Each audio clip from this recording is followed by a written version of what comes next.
Hello नमस्कार and welcome back to my channel. सर्दी ख़त्म हो रही है तो सोचा कि जो भी रम का स्टॉक है उसको जल्दी जल्दी ख़त्म किया जाए। तो आज अपने पास है बकाडी लिमोन, तो इसी का रिव्यू करेंगे। सबसे पहले फटाफट से आप लोगों को बताता हूँ कि what is the difference between vodka and rum, क्योंकि ये वाइट रम है।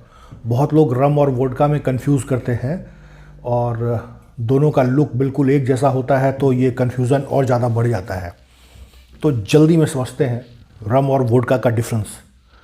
रम बनेगा शुगर केन जूस से या मोलेसिस से। शुगर केन से जब चीनी बनाते हैं जो बाई प्रोडक्ट मिलता है वो कहलाता है मोलेसिस। लोकल लैंग्वेज में खांड या छोवा इस टाइप का कहा जाता है, तो वो हो गया मोलेसिस। तो मोलेसिस या शुगर केन से बनेगा रम। अब vodka, vodka can be made from anything. Anything means कोई भी एग्रीकल्चर प्रोड्यूस जिसमें कि स्टार्च है उससे आप अल्कोहल बना सकते हैं। और अल्कोहल को कई बार अगर डिस्टिल करके एकदम crystal clear tasteless odourless alcohol जो बचता है अपने पास, वो कहलाएगा वोडका। तो vodka can be made from fruit, vodka can be made from any vegetable, vodka can be made with any kind of grains like rice, wheat, कुछ भी। तो ये बेसिक डिफरेंस है। अब एक और डिफरेंस क्या होता है कि वोडका को कई बार डिस्टिल किया जाता है, तो उसका जितना बार आप डिस्टिल करेंगे तो उसकी प्योरिटी बढ़ती जाएगी, अल्कोहल का कंसंट्रेशन बढ़ता जाएगा और उसका जो अल्कोहल का जो एक टेस्ट होता है, जो ओडर होता है, वो ख़त्म होता जाएगा। उसके अलावा फिर उसको फ़िल्टर भी किया जाता है। फ़िल्टर के कई तरीके हैं। सबसे ज़्यादा जो कॉमन है दैट इज़ वो चारकोल से फ़िल्टर करना, तो वो भी किया जाता है। तो बाद में आपको मिलता है एकदम क्रिस्टल क्लियर वोडका। रम में क्या है, शुगर केन जूस से या मोलेसिस से जो अल्कोहल बनेगा वो बिल्कुल ट्रांसपेरेंट होता है। तो ट्रांसपेरेंट अल्कोहल, अब उसको एज कराएंगे तो उसमें कलर आ जाएगा। तो क्या होता है, स्टील कंटेनर को यूज़ किया जाता है एज कराने के लिए, तो उससे कोई कलर उसमें नहीं आता है। और फिल्ट्रेशन इसमें भी यूज़ किया जाता है, चारकोल से फ़िल्टर किया जाता है। तो आप देखेंगे बिल्कुल क्रिस्टल क्लियर आर पार दिखने वाला ये अल्कोहल अपने को मिलता है रम में भी। अब आप पूछेंगे what is difference between this white rum and dark rum. तो डार्क रम को जो एज कराते हैं वो ओक वुड बैरल में एज किया जाता है, वो भी डबल चार्ज, अंदर से वो पूरा जलाया हुआ होता है। तो उसका वुड का कलर उसमें आ जाएगा और वो कहलाएगा डार्क रम। और उसमें फिर वुड का फ्लेवर भी आता है, स्मोक का भी फ्लेवर आएगा। और फिर एजिंग के टाइम पे कई तरह के और टेस्ट डेवलप होते हैं, स्पेशली वनीला या फिर चॉकलेट, तो वो भी होता है। तो एक्चुअली जो भी डार्क रम है वो ज़्यादा एक्सपेंसिव होता है क्योंकि उसको लॉन्गर ड्यूरेशन के लिए एज किया जाता है।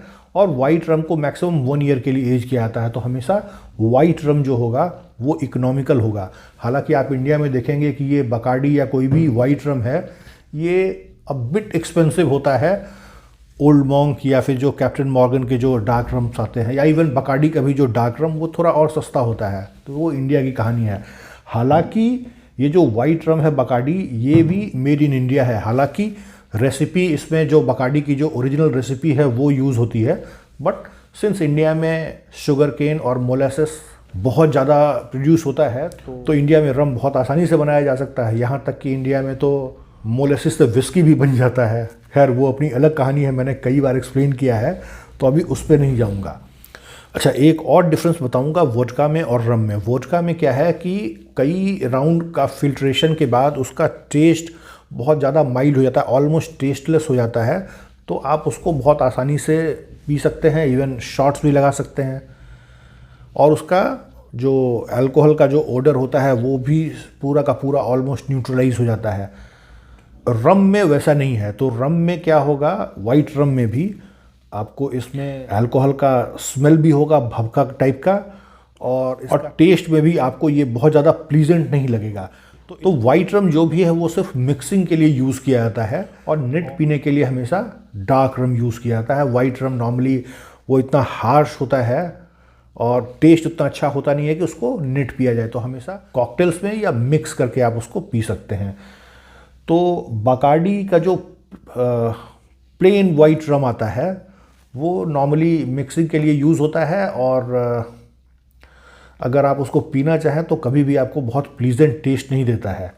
नंबर 2 क्या है कि बकाडी हो या वोडका हो, उसमें लेमन फ्लेवर जो है ये बहुत ज़्यादा कॉमन है। बहुत तरह के कॉकटेल्स में भी आप लेमन को यूज़ कर रहे हैं, और अगर आपको लेमन फ्लेवर्ड रम ही मिल जाए तो आधा काम तो आपका ऐसे ही निपट गया। तो ये कहानी है।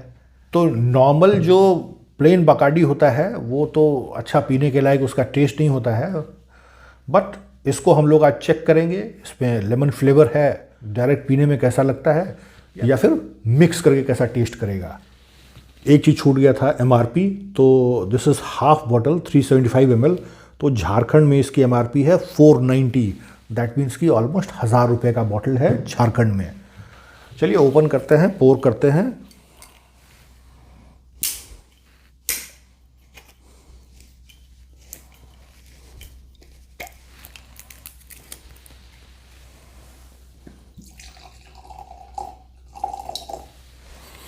मैंने थोड़ा ज़्यादा ही ले लिया है कि मिक्स करके भी टेस्ट कर लूँगा। तो सबसे फर्स्ट इम्प्रेशन जो है ये क्या है कि बहुत लेस एज्ड होता है, और इसकी कंसिस्टेंसी जो है वो बहुत कम होती है, तो वो आपको दिख रहा होगा यहाँ पे। विस्कोसिटी बिल्कुल है नहीं, एकदम पानी के जैसा। सीधा स्मेल पे आएंगे।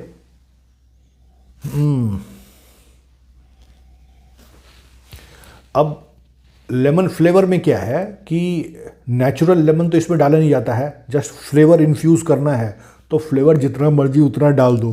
तो इतना ओवर पावरिंग है लेमन फ्लेवर की बाकी कुछ आसानी से समझ में नहीं आता है।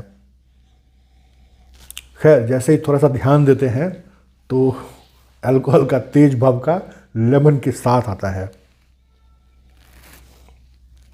बहुत स्ट्रांग है, जितना स्ट्रांग लेमन है उससे जस्ट थोड़ा ही सा कम अल्कोहल का भभका। चलिए टेस्ट करते हैं।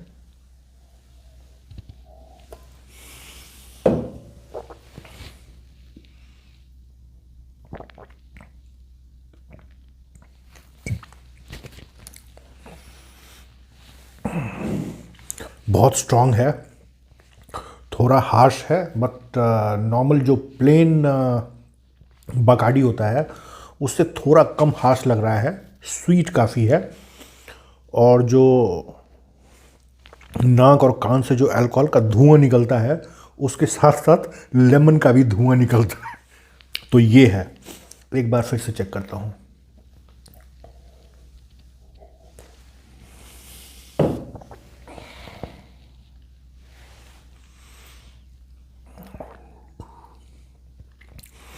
बहुत ज़्यादा ओवर पावरिंग स्मेल और टेस्ट है लेमन का, और नॉर्मली रम काफ़ी स्वीट होता है तो स्वीटनेस है, तो लेमन फ्लेवर और ये रम एक दूसरे को अच्छे से कॉम्प्लीमेंट कर रहा है। और अब ड्रिंक ऐसा बन गया है कि आप अगर चाहें तो इसको नेट पी सकते हैं। नेक्स्ट स्टेप में हम लोग अभी इसमें कोक ऐड करते हैं और देखते हैं कि कोक के साथ ये कैसा कॉम्प्लीमेंट करता है।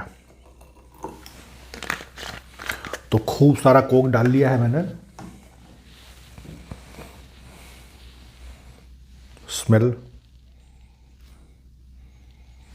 डेफिनेटली जो बहुत ज़्यादा ओवर पावरिंग जो लेमन का जो स्मेल था वो थोड़ा सप्रेस हुआ है।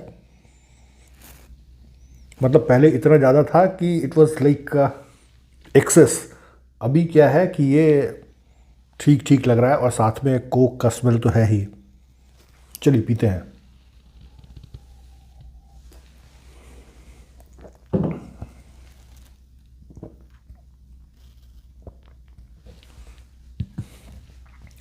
I must say it's a good combination, बहुत अच्छा। खासियत क्या है, कोक का अपना एक टेस्ट है और साइड बाय साइड जो लेमन फ्लेवर्ड वोडका है वो अपना एक वो टेस्ट को छोड़ता नहीं है, और दोनों ब्लेंड हो करके आपके मुंह में एक अच्छा सा आपको एहसास देता है और धीरे से नीचे जाता है और प्लीजेंट है।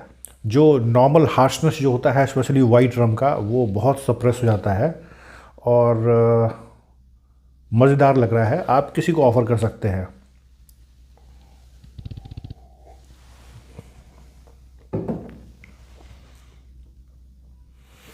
कोक मिक्स करके कोई भी इसको एंजॉय कर सकते हैं, लेडीज़ हों, जेंट्स हों, या जो नया नया स्टार्ट करना चाहते हैं, किसी के लिए भी it's very smooth, very easy to drink और अच्छा है, बढ़िया है, good combination I must say.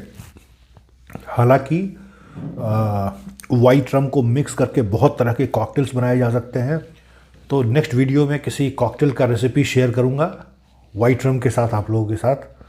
I hope Bacardi lemon का ये वीडियो आपको इन्फॉर्मेटिव लगा होगा, अच्छा लगा होगा। अच्छा लगा है तो लाइक कीजिए, सब्सक्राइब कीजिए, अपने दोस्तों के साथ शेयर कीजिए। मिलते हैं ऐसे ही इन्फॉर्मेटिव और अमेजिंग वीडियोस में।